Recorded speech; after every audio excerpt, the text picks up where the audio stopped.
नमस्कार दोस्तों, आपका स्वागत है हमारे चैनल तेजोमय पुरुष में।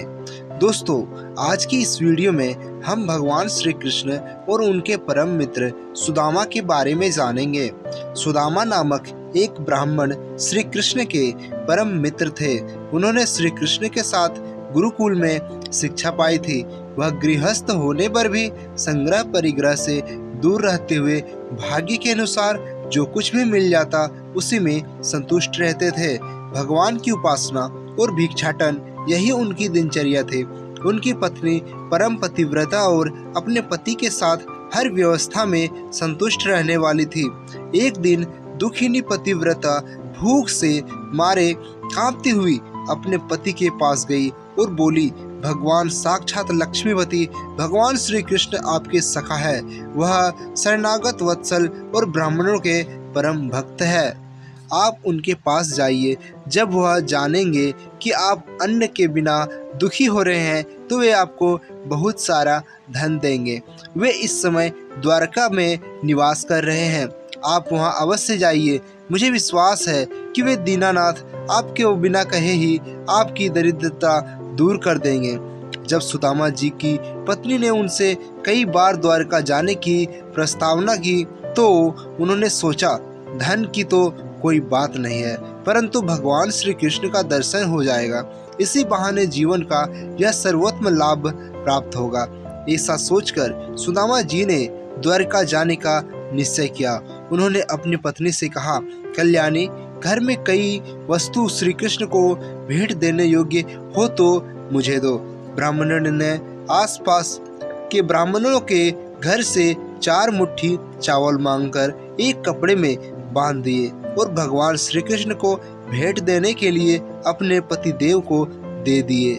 ब्राह्मण देवता इस चावल को लेकर द्वारका के लिए चल पड़े। वह मार्ग में यह सोचते जाते थे कि मुझे भगवान श्री कृष्ण के दर्शन किस प्रकार होंगे। द्वारका पहुंचने पर सुदामा जी अन्य ब्राह्मणों से पूछते हुए श्री कृष्ण के महल में पहुंचे।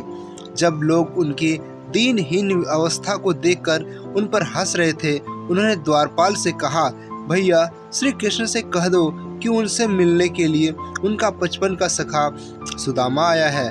पहले तो द्वारपाल को विश्वास ही नहीं हुआ, लेकिन बाद में जाकर द्वारपाल ने भगवान श्री कृष्ण से जाकर कहा, प्रभु, दरवाजे पर एक बहुत ही गरीब ब्राह्मण खड़ा है। उनके तन पर चीथड़े झूल रहे हैं, पाँव में बियाइयाँ फटी हुई है। उसकी दरिद्रता देखकर द्वारका की धरती भी आश्चर्यचकित है। वह अपना नाम सुदामा बताता है, कहता है कि मैं श्री कृष्ण का मित्र हूँ। सुदामा नाम सुनते ही श्री कृष्ण पलंग से कूद पड़े और नंगे पांव दौड़ते हुए दरवाजे तक पहुँचे। उन्होंने सुदामा को गले लगा लिया और कहा, मित्र, तुम आते तो लेकिन बहुत कष्ट भोगने के बाद आए। द्वारका में तुम्हारा स्वागत है।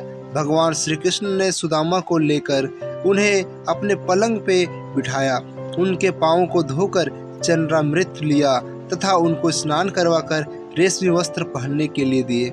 रुक्मणी जी स्वयं उन्हें पंखा झलने लगी और श्री कृष्ण ने उन्हें नाना प्रकार के स्वादिष्ट भोजन करने के लिए आमंत्रित किया। बहुत समय तक आपस में बचपन की बातें करने के बाद श्री कृष्ण ने कहा, मित्र, भाभी ने मेरे लिए क्या भेजा है। पहले तो सुदामा जी संकोच करते रहे, लेकिन अंत में श्री कृष्ण ने चावल निकाल ही लिए। भगवान ने उन 3 मुट्ठी चावल के बदले सुदामा को अनंत संपत्ति दे डाली। धन्य है भगवान श्री कृष्ण और उनकी मित्र वत्सलता। दोस्तों, तो एक बार कमेंट में जय श्री कृष्ण अवश्य लिखें।